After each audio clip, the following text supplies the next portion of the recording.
These new Epstein emails are coming at a really bad time for Trump and Mike Johnson because they were hoping that with the shutdown ending and Iadarola being sworn in, the discharge petition getting its 218th signature, that they could figure out some way to kill that vote so that we don't have a disclosure of more documents. And they might have done that. Now, Mike Johnson had said repeatedly that he was not gonna try to kill the vote, but he's a lying little leprechaun. We couldn't have trusted him. But it becomes harder to do that when all of a sudden more of these damning emails come out. It puts more pressure on Republicans to go along with releasing more of the documents. And so we have Iadarola, she's been sworn in, she signed it, and it's looking like they're actually gonna have more Republicans sign on to the release than they even need, more than we thought for months that they would. Here is GOP Representative Warren Davidson on CNN. I'm going to vote for it if it comes up because you'll vote for the bill. Yeah, because look, I think the Oversight Committee has pushed out a lot of disclosures. The administration's done a lot. If you look in the UK, they've tried to do something towards Prince Andrew. But one of the ththings that went away during this shutdown is Pam Bondi was supposed to come to the House and answer these questions. And look, I'm not on the Judiciary Committee, but I did want Pam Bondi to come and do some explaining. So I'm glad that he's gonna vote for it or whatever, but let's also just be very, very clear. It's like this Marjorie Greene thing of like, yeah, I'm gonna vote for it, I want it, but also, oh, thank you to the Trump administration for putting so much pressure. They just want transparency. No, they don't, you lying little weasel. Like to come up and pretend that this guy has been anything. He said that, Warren Davidson. He is a bad and stupid Republican. Again, not according to me, according to Donald Trump. Donald Trump just said anyone who pays attention to this is a bad or stupid Republican.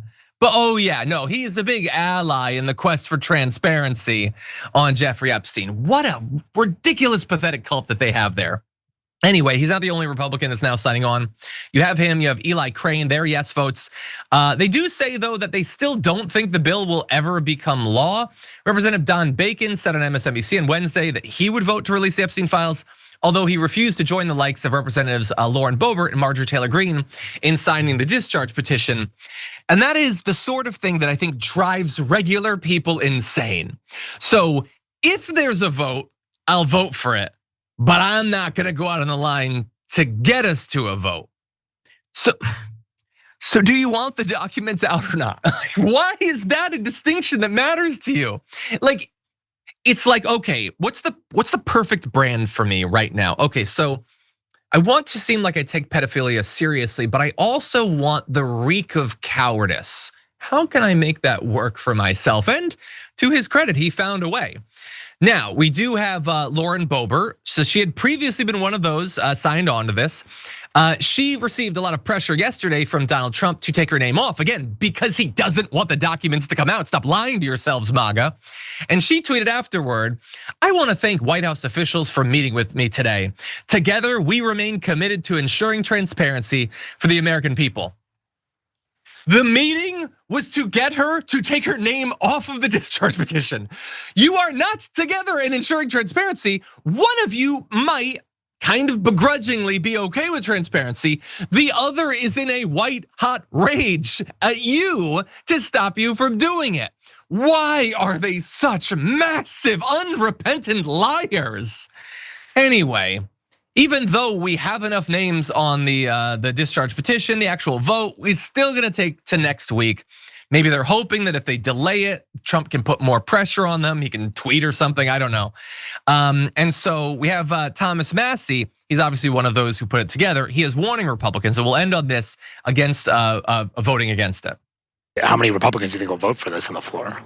Well, I've already had a couple Republicans tell my office privately that they're going to vote for it, and I think that could snowball. I mean,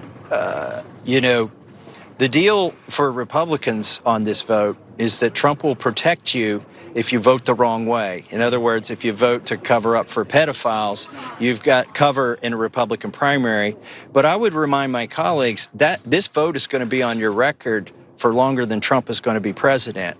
And what are you going to do in 2028 and 2030 when you're in a debate, either with a Republican or a Democrat, and they say, how can we trust you? You covered up for a pedophile back in 2025. Ooh, I really like that. Not him, he sucks. But I like that point that he made because he is right. Like Donald Trump is not going to be able to protect them forever. Donald Trump is not going to be alive forever, knock on wood. I can't reach any. I'll do it later, don't worry, trust me. It's a very good point, because at some point, Trump will be gone. And we know that like these satanic panics crop up from time to time. It's entirely possible that a sort of successor conspiracy theory to QAnon could come up in 2 or 4 years. And then it's gonna be a devastating point to be used on the debate stage and in ads against some of these Republicans. And it's amazing, like he put it so clearly, like it is a vote to protect pedophiles. That is what it is. They pretend, even the people on the right side of it are pretending that that's not what it is, but that is what it is. And a lot of people see it.